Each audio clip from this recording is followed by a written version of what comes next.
वाशी रुग्णालयात देह गुंडाळण्यासाठी लागणाऱ्या कपड्यांच्या नावाखाली पैशांची मागणी केल्याचा संतापजनक प्रकार समोर आला आहे।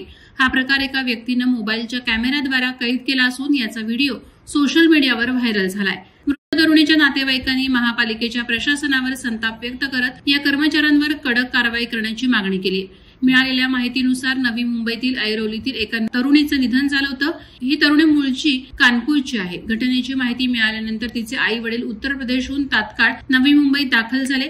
मृतदेह ताब्यात घेण्यासाठी ते वाशी रुग्णालयात गेले। तेथून मृतदेह घेऊन ते गावी जाणार होते, पण शवागृहातील कर्मचाऱ्यांनी व्यवस्थित गुंडाळण्यासाठी लागणाऱ्या कपड्यांच्या नावाखाली त्यांच्याकडे पैशांची मागणी केली।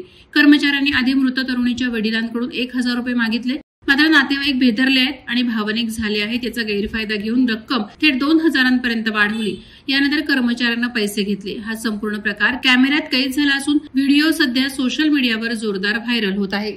या प्रकरणी मनसेने रुग्णालय अधीक्षकांच्या कार्यालयात जात विचारला जाब। मनसेने आक्रमक होत कंत्राटदारास ब्लॅकलिस्ट करून कर्मचाऱ्यावर गुन्हा दाखल करण्याची मागणी केली। यावेळी मनसे आक्रमक होत मनपा रुग्णालय अधीक्षकांचा मांजरपाट कपड्याने सत्कार केला आणि त्यांचा देखील राजीनामा मागितला आहे। या घटनेनंतर तरुणीच्या नातेवाईकांनी महापालिका प्रशासनावर संताप केला, तसंच या कर्मचाऱ्यांवर कडक कारवाई करण्याची मागणी केली।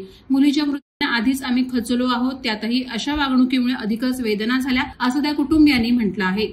वादळवारा लाईव्हसाठी अमोल कांबळे, नवी मुंबई। नवी मुंबई व रायगड जिल्ह्यातील ताज्या बातम्या आणि घडामोडींसाठी सबस्क्राईब करा वादळवारा लाईव्ह चॅनल आणि दाबा बेल आयकॉन।